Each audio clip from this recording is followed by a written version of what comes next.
6 o'clock news starts right now. More human smuggling, high-speed chases, and bailouts happening all over the city of Lytle. So much so, the town is now changing its public alert system. Yeah, the city is adding specific notifications to their public alerting system. Our John Paul Barajas spoke to the police chief and those who live in the area. Scenes like this in Kinney County are a common sight. A human smuggling attempt turns to a high-speed chase and eventually a bailout of migrants taking off on foot. But a recent uptick of it happening in Lytle is concerning for those living in the area. It's insane. It's insane. And then they're plowing through the middle of town. I mean, just driving to a grocery store, it's like, pray to Jesus, I make it home, because you never know if they're going to plow right through, because they don't care. They do not care. The high rate of speed of the pursuits are only one worry. Another is not knowing who's on your property. We have land and it should be safe. It's fenced, but people are trespassing, and I mean, it's really scary. The Lytle Police Chief Richard Priest explains local crimes isn't an issue with most incidents they've faced, but an increase from 1 to 2 bailouts a month to 2 in 24 hours on a busy day is alarming, which is why they've added a bailout notification to their city push alert system a month ago. I mean, we notify them when the water pressure's low. We notify them when the weather may be bad. We notify them when they're going to be working on a road. You know, we need to notify them, in this scenario as well. This notification was sent out this morning, asking residents to be vigilant as 10 to 12 migrants were running on foot. The alert not just for those living in the area, but also for those running from authorities. We look for people. We try to see if there's anyone obviously injured. There's creeks out there. Fall in a creek. We didn't find anyone.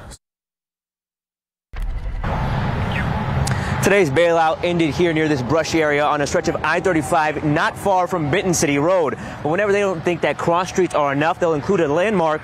For example, today's push notification included the Best Western. Now, if you want to sign up for the city's push alerts, you can do so by going to their website. And we'll also have a website or a link on our website, KSAT.com. In Lytle, John Paul Barajas, KSAT 12 News. Thank you, John Paul. A shootout overnight leaves a woman dead and a man injured. It all happened around 1 o'clock this morning near the Baptist Neighborhood Hospital at 151 in Westover Hills. SAPD says the man told officers he was driving on San Gabriel when he got into an argument with some people in another vehicle. At some point, the suspects shot at him and the woman. He says he fired back at them. The man drove to the neighborhood hospital, but he and the woman were then taken to BAMC for their injuries. The 36-year-old woman died from her wounds. The man is expected to survive. Officers say there was evidence of a shooting at a neighborhood hospital on San Gabriel. This is an ongoing investigation. Tonight, a mystery surrounding the discovery of a bleeding man in the middle of a Southwest Side County road. Bexar County Sheriff's deputies found that man around 11:30 last night in the 17,000 block of Lucky Road near I-35. The man in his 20s was bleeding from his head and in critical condition. Deputies think that he might have been hit by a vehicle and then dragged. So far, though, no witnesses are coming forward. We are down to the final hours left in this year, and until people all over the county set off their fireworks en masse to celebrate 2023. Fireworks, a beloved tradition in Bexar County, but also a dangerous one with a history of problems here. Garrett Berger joins us live with some of the rules if you're planning to set off a rocket or two. Garrett? Well, I know that, like many people, I'm looking forward to setting some of these off in just tomorrow. But you really got to be careful, especially with the ones that go skyborne, like the bottle rockets or Roman candles. Those have the potential to cause a lot of problems, especially with fire. Now, the county fire marshal says you should look for an area with short or no grass to set them off, and that's away from vegetation where the fireworks or its remnants could blow into. And you should keep a water supply nearby, like filled buckets or a hose, in case something does catch on fire. And there's always the danger to you.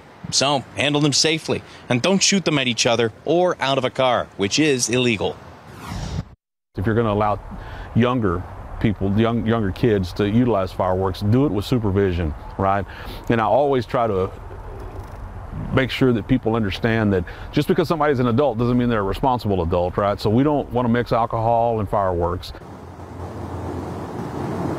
San Antonio does not allow fireworks inside the city limits, nor do the smaller municipalities, the fire marshal tells us. That means in order to set them off legally, you need to be out into the unincorporated area of Bexar County. Now, even out in the county, there are places where you're not allowed to set them off, like near churches, schools, or places where they store fuel, like gas stations. Some of those make quite a bit of sense. Now, for a full list, you can find that online on our website, KSAT.com. Just look for this story. Live downtown, I'm Garrett Berger, KSAT 12 News.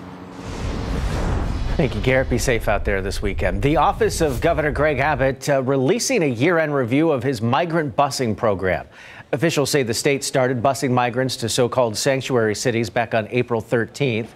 At first, Washington, D.C. was the only destination, but then New York, Chicago, and Philadelphia were eventually added. All of the migrants may not be easily accounted for, though. The State Division of Emergency Management previously indicated some migrants voluntarily disembark in other cities before their buses reach the final destinations. As of August 9th, Texas has paid the charter company providing those bus rides more than $12 million. Falling bats. It's a sign that the frigid temperatures we saw last week in Texas were too intense for some wildlife. In Houston, hundreds of bats went into hypothermic shock, falling out of their colonies.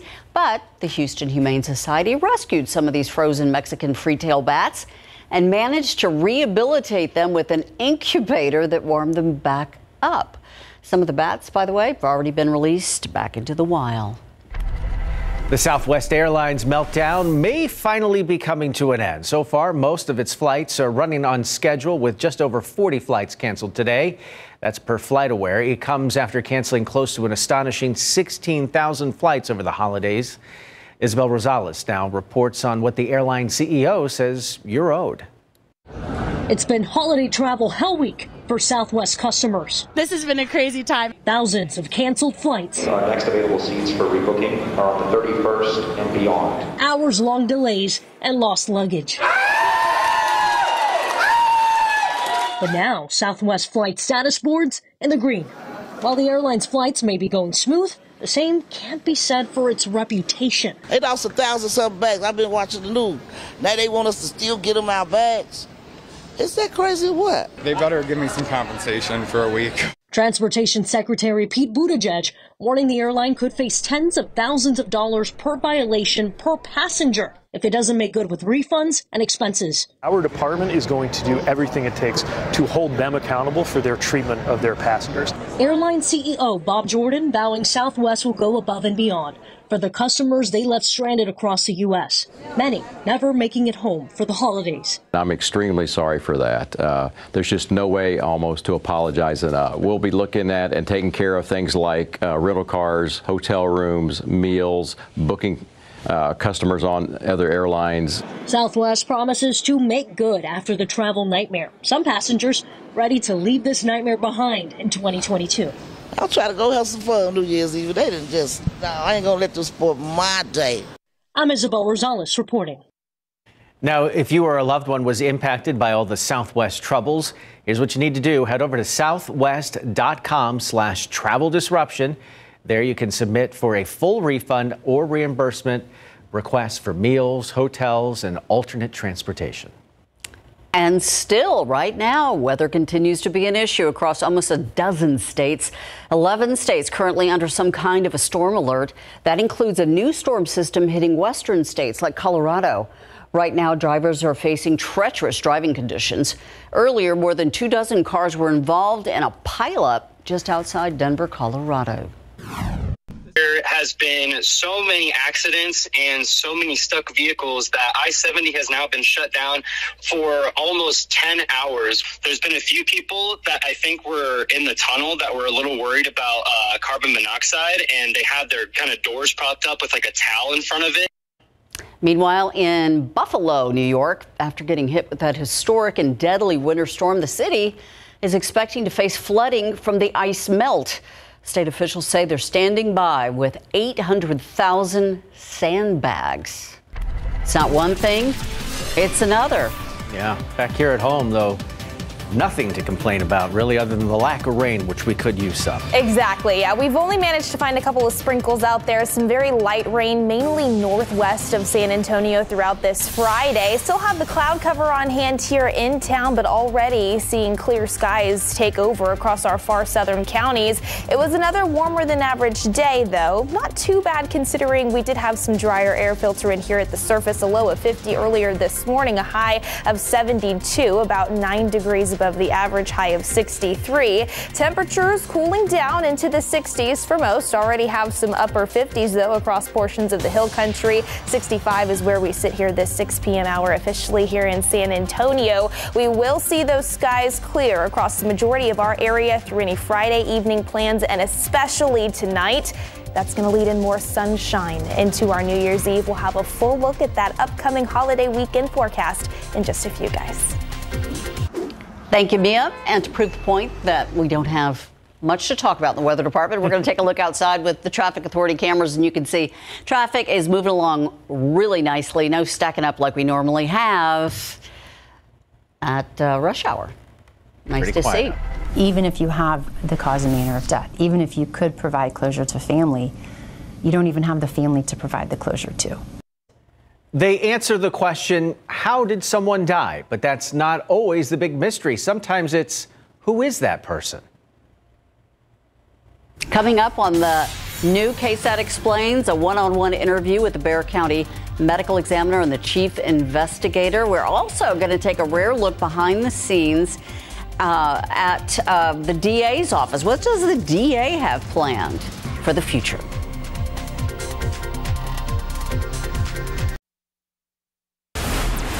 We want to tell you now about some breaking news that just came into our newsroom. The Bexar County Sheriff's Office has arrested a second person in connection to that street racing crash. The Sheriff's Office says this man, 19-year-old Dawson Gerald McCulley, was the other person involved in the incident that happened on Highway 90 on Wednesday night. A little 8-year-old girl died in that crash. Sheriff Javier Salazar says that this gentleman drove away from the crash after it happened. Sheriff Salazar says McCulley is facing 8 felony charges.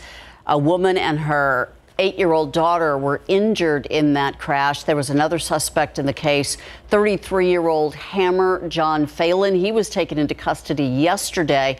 He, too, is charged with felony counts, including injury to a child and street racing. We're going to have a whole lot more details tonight on the Night Beat. And here's what else we're working on for you for tonight on the Night Beat. A woman's mission to record the history of the 1978 flood that blanketed the town of Comfort, triggering efforts to finally equip the town with flood warning sensors, the barriers that she says are standing in the way of public safety. That story and more tonight on the Night Beat. A pandemic, a court backlog, and resigning staff. These just some of the problems that District Attorney Joe Gonzalez had to face in his first term.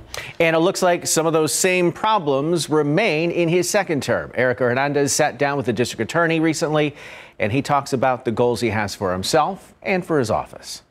There's definitely some things that I'd like to get accomplished. There are about 3 or 4 things that are top of mind with me that I want to make sure that we focus on. District Attorney Joe Gonzalez is putting his first term behind him and looking ahead, trying to focus on what he wants to fix and improve in his second term.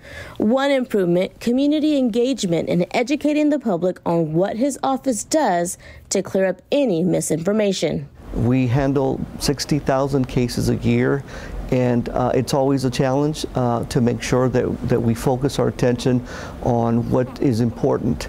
But I want to make sure that people understand that we are trying to do the best job that we can, and that everything is important to us.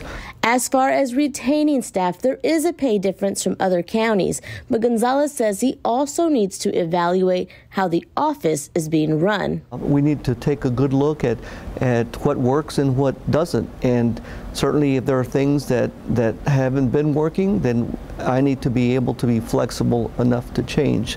In the past month, 16 people have resigned from the district attorney's office, some of those being top prosecutors and division chiefs. There is current concern among the judiciary about the backlog and what would happen to defendants waiting to go to trial. But Gonzalez's first term, despite the pandemic, did have its successes. His cite and release diversion program saved $4.7 million in booking costs, and the creation of a specialized family violence intake team increased the number of cases reviewed each year.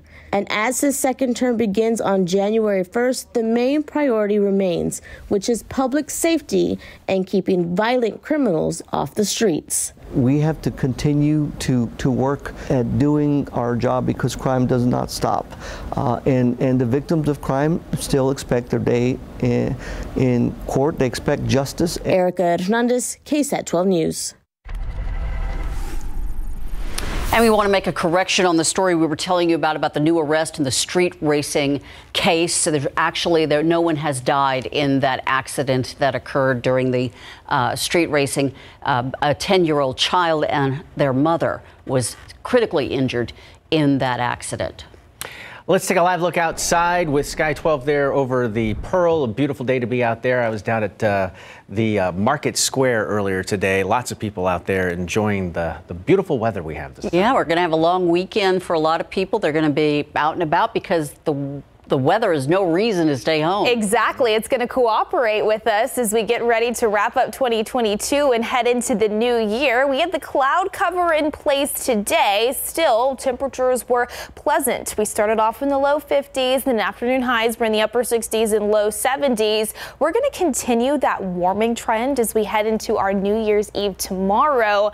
And part of that reason is thanks to the sunshine. That's going to work back in for our Saturday, helping those temperatures warm into the mid to even upper 70s tomorrow afternoon. As we head into our New Year's Day on Sunday, the humidity is going to return, adding to more cloud cover, but we still should see those afternoon highs stay warmer than the average for this time of year, and that will also be the theme into the first few days of 2023. Taking a look at dew points, though, out there right now, we've had some drier air mix in here at the surface. Temperatures are actually in the 60s, a few upper 50s across portions of the hill country, but that drier air helping add to that comfortable factor when you do step out for any Friday evening plans. Most of us are quiet, but still, especially across the northwestern portions of Bexar County near the Loop 410 I-10 intersection there, maybe a few sprinkles working their way farther up to the northeast. That also does extend up the I-10 corridor, moving through portions of Kendall as well as Kerr County. Again, all of that sprinkle activity pushing northeast, and I do think we will dry things out for the most part through any evening plans and especially by tonight. Now, whatever we did find out there today on the radar likely didn't amount to very much. Unfortunately, it does look like this year is going to end up the second driest year that we have on record. Just a little over 11.5 inches recorded in 2022. That falling behind 1917, where we just had a little over 10 inches recorded. So definitely lacking in the rainfall department. Don't have a lot of high chances for that over the next several days. But at least those clear skies will allow for a pleasant start to our Saturday and then a beautiful New Year's Eve across south central Texas. We'll start off tomorrow morning in the mid to upper 40s, so a little bit cooler than what we found out there earlier this morning. Around 47 here in town, 46 in Bulverde, 47 in Floresville, and 43 over in Utopia. There's that sunshine throughout the day, helping those temperatures warm around 61 by 10 a.m. and then mid to even a few upper 70s possible tomorrow afternoon. Also could be a little breezy at times. Some winds out of the southwest gusting upwards of 20 to 25 miles per hour, especially by late morning and into the early afternoon. But those winds do look to calm down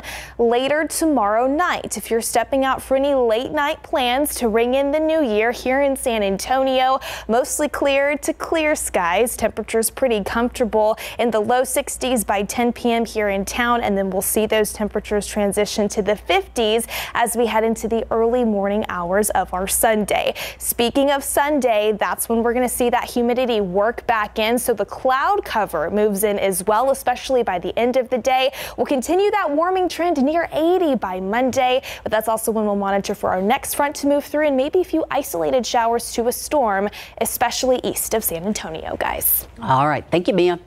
The Spurs' Romeo Langford got an opportunity to start, and he made the most of that opportunity, Larry. He sure did. He started for Devin Vassell, who sat out last night with left knee soreness. So Romeo Langford made his 8th start for the Spurs this season, and all he did was he scored a career high, showing that young man can certainly play. Plus, drop passes really cost the Texas Longhorns at the Valero Alamo Bowl. Coming up.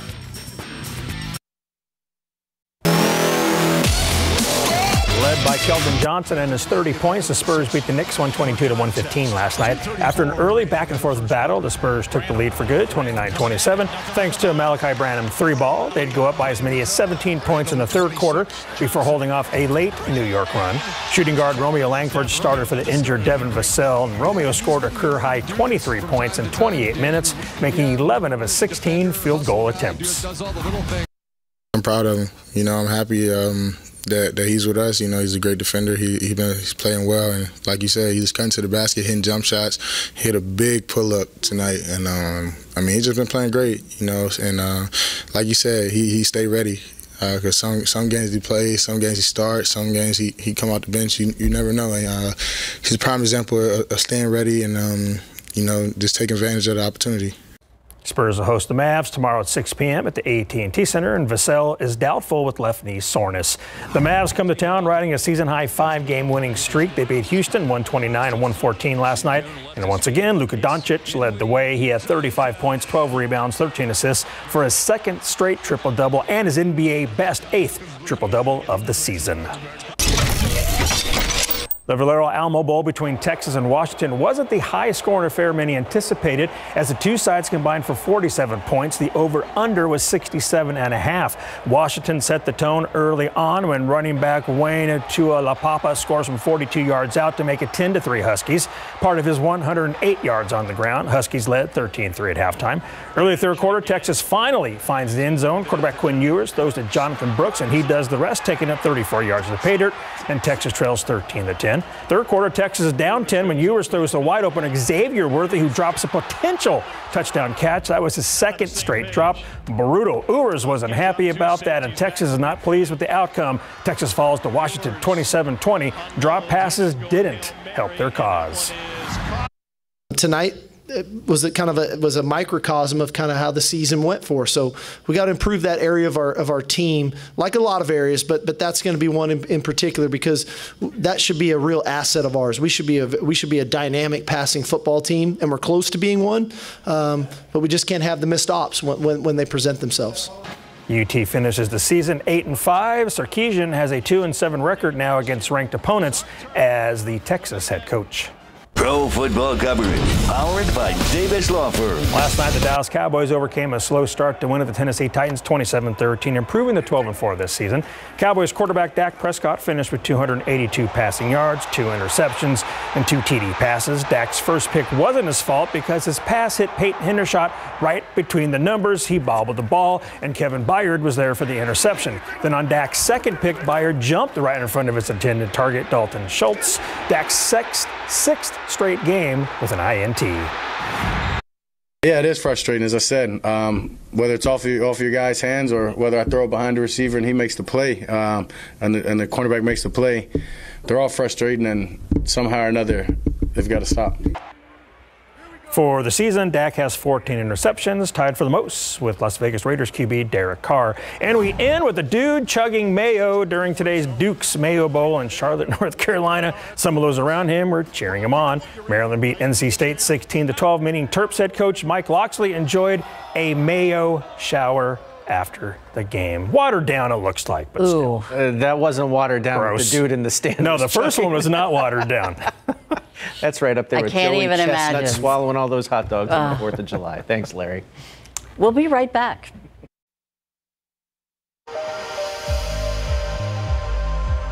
It is a pretty rare occasion that cameras are allowed inside to look around at the Bexar County Medical Examiner's office, but for this, KSAT explains that's exactly what our team did. Death is a part of the job there, but sometimes answering how a person died is the easy part. Finding out who that person is can be a whole lot harder.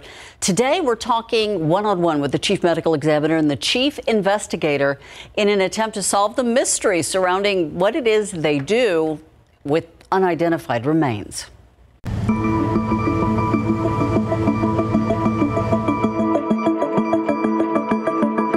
You're the last physician that a patient's going to see. Dr. Kimberly Molina deals with death, but that's not how she would describe this job. I would say we actually do what we do for the living, which I think a lot of people don't understand.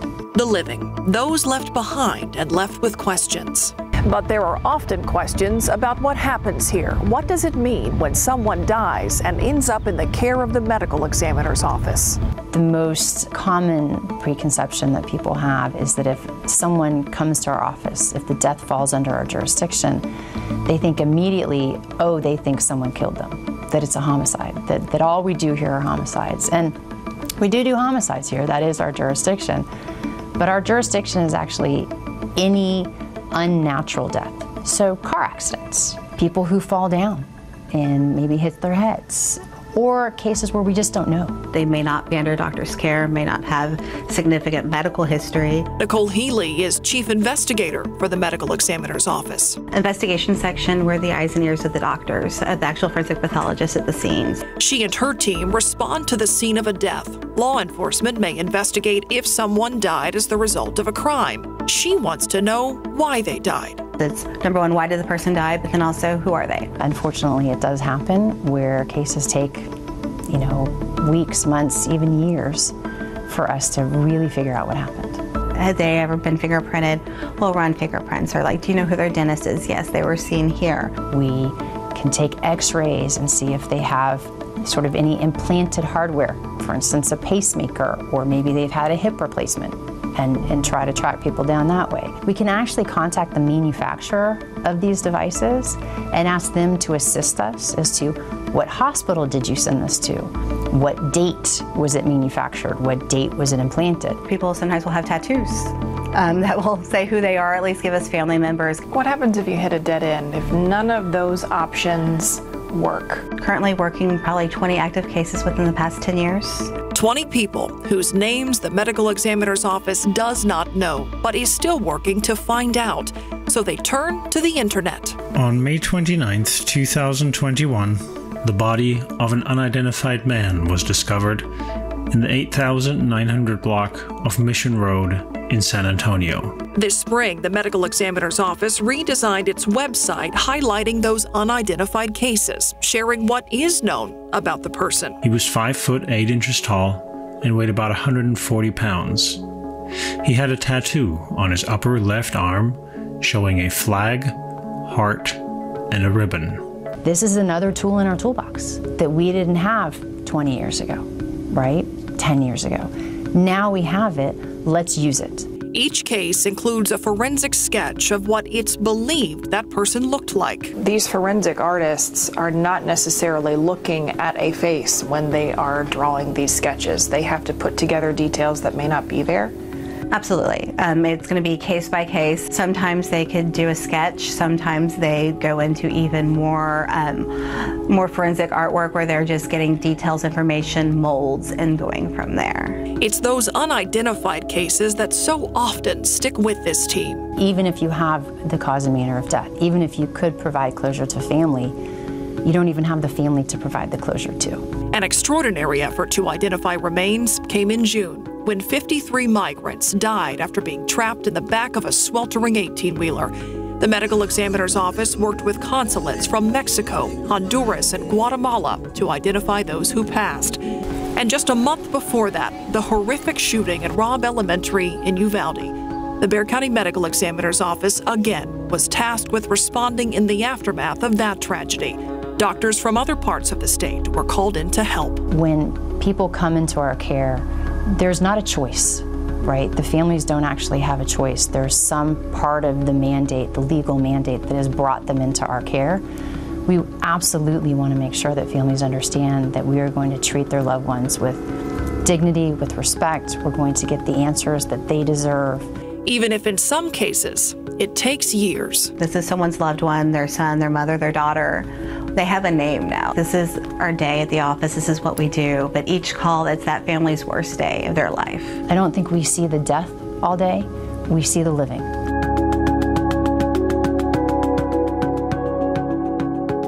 If you'd like to watch this or any KSAT Explained story, you can scan the QR code you see on your screen right now. Our team is working on brand new stories for the new year. They air on Mondays at 6:30 in the evening, and we'll be right back. Coming up after the break, an arrest has been made in connection with those 4 college students who were murdered in Idaho. The man police believe is responsible, and the next step in that case coming right up.